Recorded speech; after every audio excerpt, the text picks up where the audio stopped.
Bonjour tout le monde, voici une très belle capsule purement mathématique. Cette semaine, on va voir ensemble le concept de nombre irrationnel. Souvent, lorsque je suis en classe et je pose la question à vous, mes élèves, qu'est-ce qu'un nombre irrationnel? Vous me dites un nombre qui ne s'arrête pas. C'est-à-dire un nombre à virgule où les chiffres après la virgule ne s'arrêteront jamais, donc d'évoluer si on peut dire. Et en fait, vous avez raison, mais c'est plus que ça, un nombre irrationnel, c'est un nombre qui ne peut pas s'écrire sous forme d'une fraction. Donc, je prends une fraction comme 3/4 égale un nombre à virgule qui serait 0,75. Donc, qui s'arrête à le centième 5 de 7/5, si on peut dire. Donc, je prends un tiers est un nombre, oui, 0,333, mais quand même périodique et répétitif. Donc, un nombre irrationnel, c'est un nombre à virgule, vous avez raison, mais qui ne s'arrêtera jamais d'évoluer après la virgule. Donc, ne s'arrêtera jamais, qui ne sera pas périodique. Donc, il y aura des nombres qu'on pourrait croire aléatoires après la virgule qui ne cesseront jamais d'évoluer, comme que je l'ai répété à plusieurs reprises. Donc, aujourd'hui, on va voir ensemble, mais l'avènement, donc la création, ça veut dire qui a été les premiers peuples à générer, la première fois, la vision pour eux de l'horreur des nombres irrationnels qui sont un peu moins beaux, les nombres irrationnels, que les nombres qui sont comme plus propres, si on peut dire rationnels. Il faut qu'on parle aujourd'hui des pythagoriciens. Donc, il y a une gang un peu spéciale. Donc, oui, ils sont un peu spéciaux. On les appelle les disciples de Pythagore. Oui, Pythagore est un homme important au 6e siècle avant Jésus-Christ. C'est un des premiers mathématiciens à avoir dispensé dans son enseignement, mais son savoir des maths à la population. D'où c'est un des premiers fondateurs d'une école, donc une école de mathématiques. Et on peut les imaginer, admettons, dans une agora, une genre de place publique où les gens se réunissaient pour l'écouter, donc parler de mathématiques. Donc, au départ, évidemment, là, c'est une légende, là, je ne sais pas, je n'ai pas la science infuse à savoir si qu'est-ce que je veux vous raconter, c'est effectivement vrai, parce qu'il y a même peu d'écrits sur la vie de Pythagore et également, à part ses découvertes là, sur comment il enseignait, c'est un peu nébuleux. On pourrait prétendre ceci. Au départ, Pythagore était un géomètre. Donc, c'est un gars qui appréciait beaucoup la géométrie. Donc, voici, je pense, qu'est-ce qu'il a amené au nombre qu'on appelle irrationnel.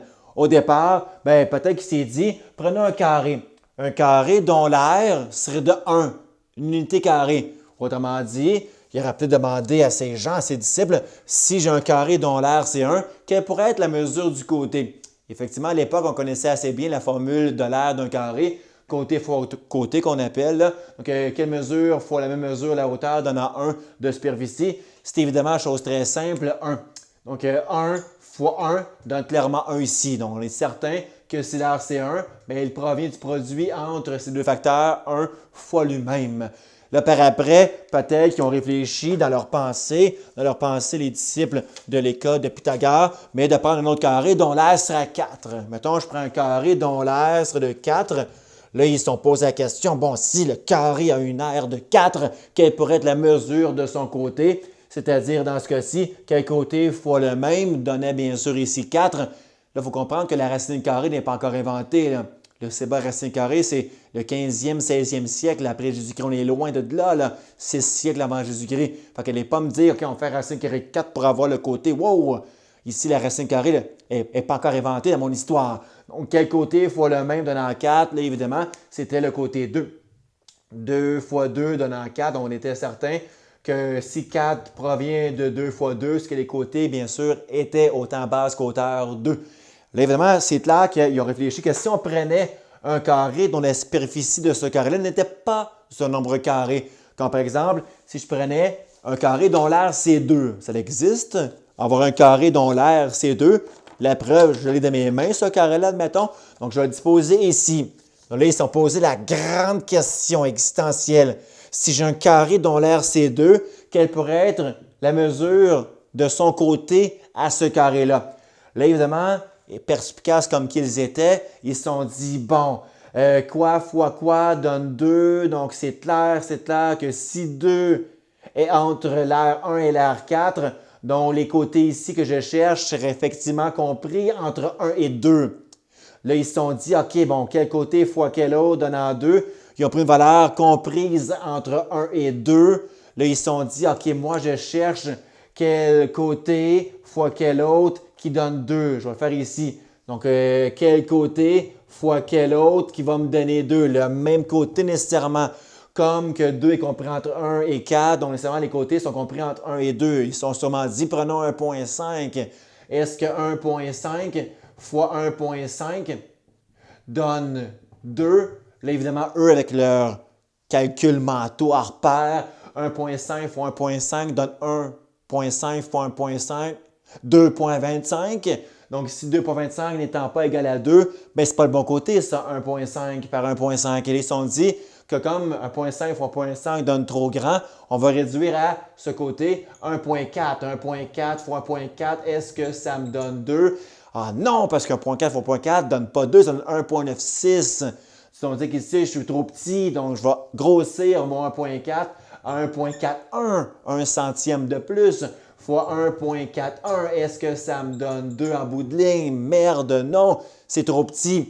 Ils ont continué, et en essayant de trouver ce nombre-là ici, rationnel, pour donner 2 de produits ensemble.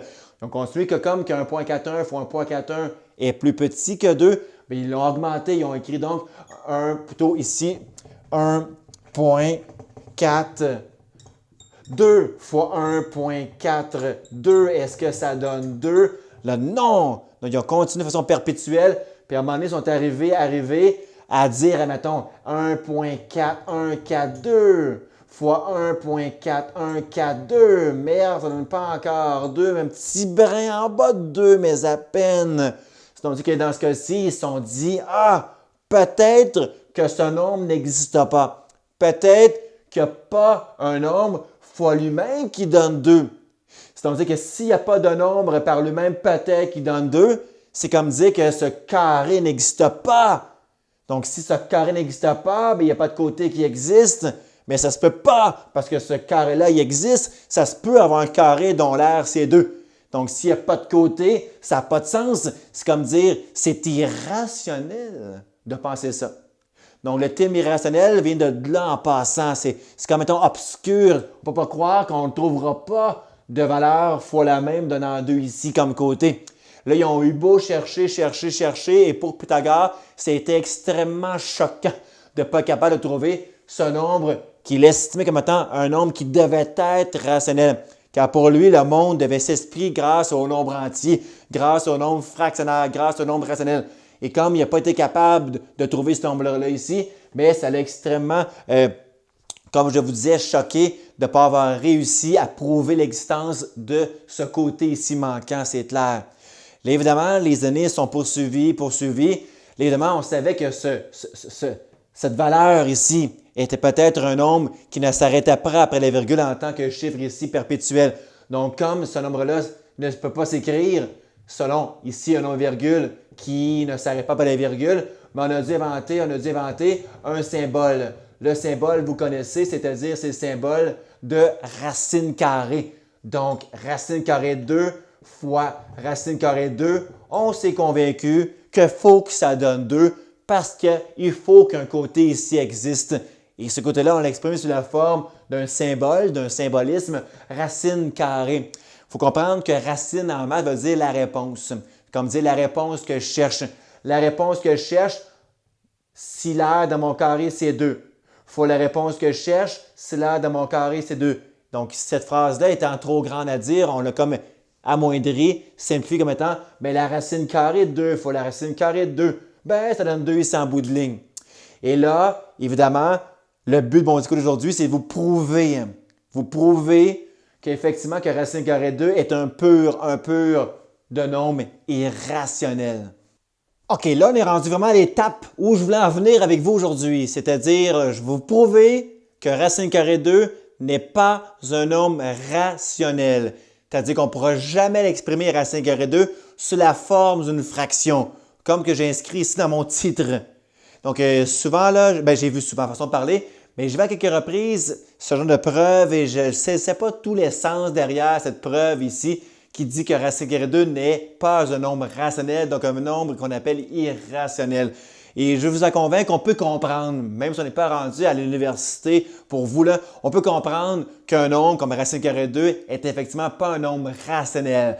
Par contre, il faut que je revienne sur un autre concept, les nombres pairs. Avant de partir par ma preuve, Les nombres pairs, oui, ce sont des nombres qui se divisent bien par 2, c'est-à-dire qu'un nombre pair divisé par 2 donne ce qu'on appelle un entier. Mais c'est plus que ça. Tout nombre pair, en réalité, provient du double d'un autre. Mettons, je prends un nombre pair au hasard, mettons style 8, mais 8 provient du double d'un autre, c'est-à-dire que 8, c'est le double de 4. Mettons, je prends un autre nombre pair, mettons, j'invente 6, bien 6, c'est le double d'un autre, parce que 6, c'est le double de 3. Donc, vous marquez bien, un nombre pair, c'est toujours égal au double d'un autre nombre. Retenez bien ceci. Ensemble, on va prouver que racine carrée 2 n'est pas un nombre rationnel, donc il est irrationnel, par une preuve par contradiction. Bon, une preuve par contradiction, ça paraît bien complexe, mais c'est ultra simple en réalité. C'est une des belles preuves au niveau universitaire qu'on utilise souvent pour prouver des choses au niveau des mathématiques. Voici un exemple d'une preuve par contradiction. Mettons, j'affirme quelque chose et vous allez voir que si à la fin, mais je contredis cette première affirmation-là, c'est parce que cette première affirmation-là, elle est fausse. Mettons, j'invente que j'affirme que je suis un extraterrestre. Puis là, j'arrive à la fin de ma preuve à dire que je suis un être humain. Donc, si j'arrive à ce que je suis un être humain, c'est parce que je ne suis pas un extraterrestre. Voici ce qu'on appelle une preuve par contradiction. Donc, au départ, je vais affirmer une chose, puis à la fin, vous allez voir, je vais la contredire. Donc, au départ, je vais affirmer ceci, que racine carrée de 2 égale une fraction, c'est-à-dire nommée comme étant ici A sur B. Donc, j'affirme finalement que racine carrée de 2 est un nombre rationnel, c'est-à-dire ici qu'on peut l'exprimer sous forme d'une fraction. Par contre, A sur B n'est pas n'importe quel genre de fraction. Je vais affirmer qu'A sur B est égal à une fraction qu'on dit comme étant simplifiée au maximum. Donc, qui ne se simplifiera plus au bout de cette simplification au maximum. Mettons, je prends l'exemple de ce que je viens d'affirmer ici. Mettons, je vous dis que, que j'ai 2 quarts. Mais 2 quarts n'est pas simplifié au maximum. Parce que 2 quarts, je pourrais le réduire à le simplifier à, bien sûr, à 1 demi. Donc, c'est marqué bien, si j'obtiens 2 nombres pairs qui se divisent, c'est sûr que je peux simplifier ces fractions à plus réduit comme étant ici 1 demi. Donc, moi, là, j'affirme que A sur B est une fraction qui est simplifiée, genre 1 demi. Donc, j'affirmerai que A sur B, A et B ne sont pas de nombres pairs. Parce que ma fraction, je la veux simplifier. Donc, je vais ici inscrire que A n'égale pas un nombre pair, puis B n'égale pas aussi un nombre pair. Chose importante. Donc, j'affirme que racine carrée 2 égale une fraction simplifiée au maximum, donc A et B ne sont pas pairs. Au départ, je vais remodeler un peu cette écriture. Je vais la réécrire pour ici comprendre où est-ce que je m'enligne. Racine carrée 2 égale A sur B. Je le remodélise, c'est-à-dire je vais élever au carré autant à gauche qu'ici à droite. Donc, j'aurai bien sûr à ma gauche mon radicand de seul, donc 2. Ici, A sur B au carré, c'est dire au numérateur A carré sur B carré, bien sûr, au bas, dénominateur.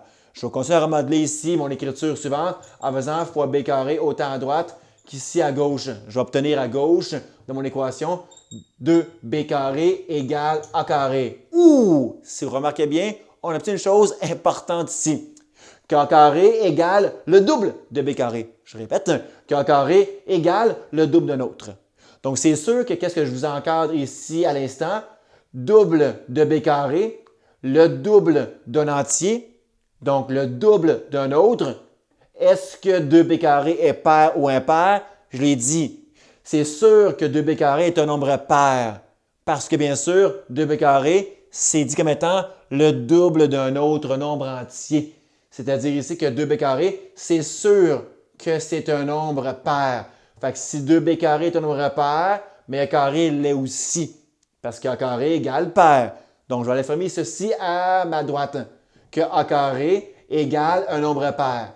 Par contre, si un carré est pair, c'est parce que la base, qu'on appelle le terme sur le haut carré, donc le A sera aussi un nombre pair. Je répète, si un carré est pair, mais le A va l'être aussi. C'est sûr, parce que mettons, je prends un carré, mettons, je prends un nombre pair, un carré, genre, mettons, je vais prendre ici 36.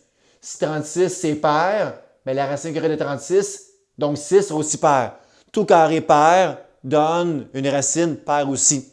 Donc, j'en prends un autre 144, qui est un nombre carré pair. La racine de 144 va donner 12, donc 12 va l'être aussi pair. C'est assez évident, merci. Fait que si A carré est pair, A va l'être aussi. Donc, si A est pair, mais je peux exprimer le A en termes du double d'un autre. L'autre, je ne le sais pas et je ne veux pas savoir qu'est-ce qu'il donne. Je vais l'appeler ici C. Un autre entier quelconque. A est pair. Non, A égale le double d'un autre. Car c'est ça la définition même de c'est quoi un nombre pair. Donc, A égale 2C. Je vais le substituer ici, A par 2C à la place. Donc, je vais inscrire ceci. 2B carré égale, bon, mon A, ben, il vaut le double d'un autre, ce que j'ai appelé ici 2C pour moi. Bien sûr, je traîne mon au carré, chose importante. Je vais remodeler un peu cette écriture comme étant 2B carré égale 2C au carré, c'est 2C fois 2C, donc 4C carré.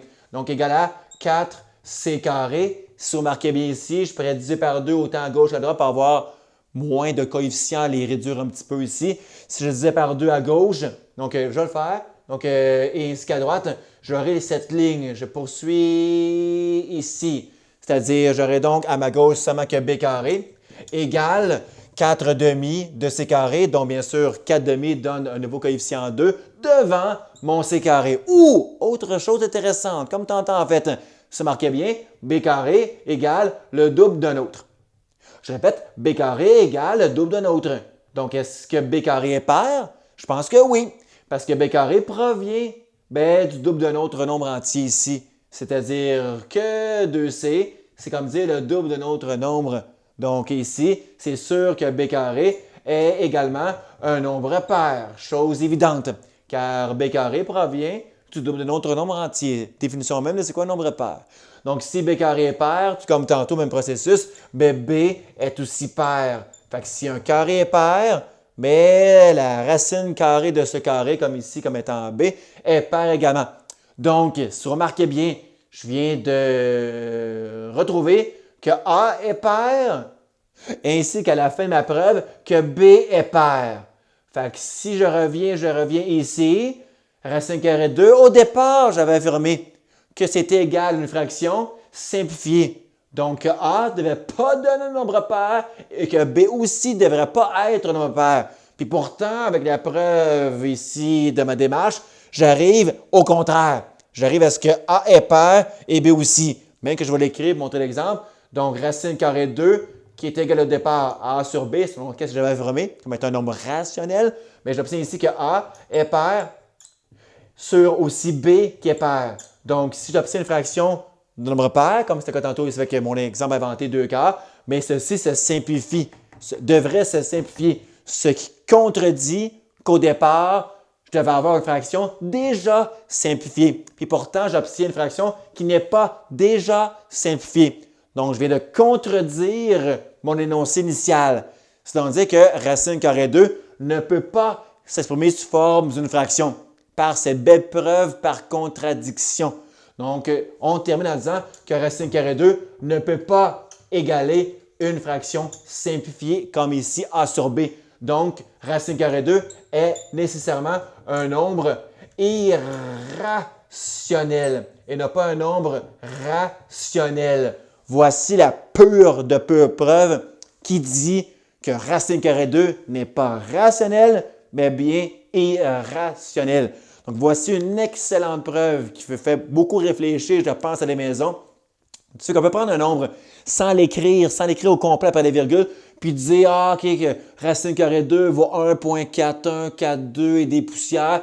Ah, puis ça s'arrêtera jamais après la virgule. On peut aussi le prouver sans trouver tous les nombres après la virgule de racine carrée 2, qu'il est effectivement ici un nombre irrationnel par cette succulente de belle preuve. Donc, c'était une très belle capsule mathématique qui portait vraiment à réflexion encore une fois. Donc, je vous rappelle qu'il y en aura d'autres capsules, c'est sûr, certains me connaissant, quand on est passionné par les mathématiques, mais il faut donner le goût aux autres de bien sûr avoir la même passion. En espérant que vous avez aimé finalement cette belle capsule, je vous dis à plus tard, c'est certain.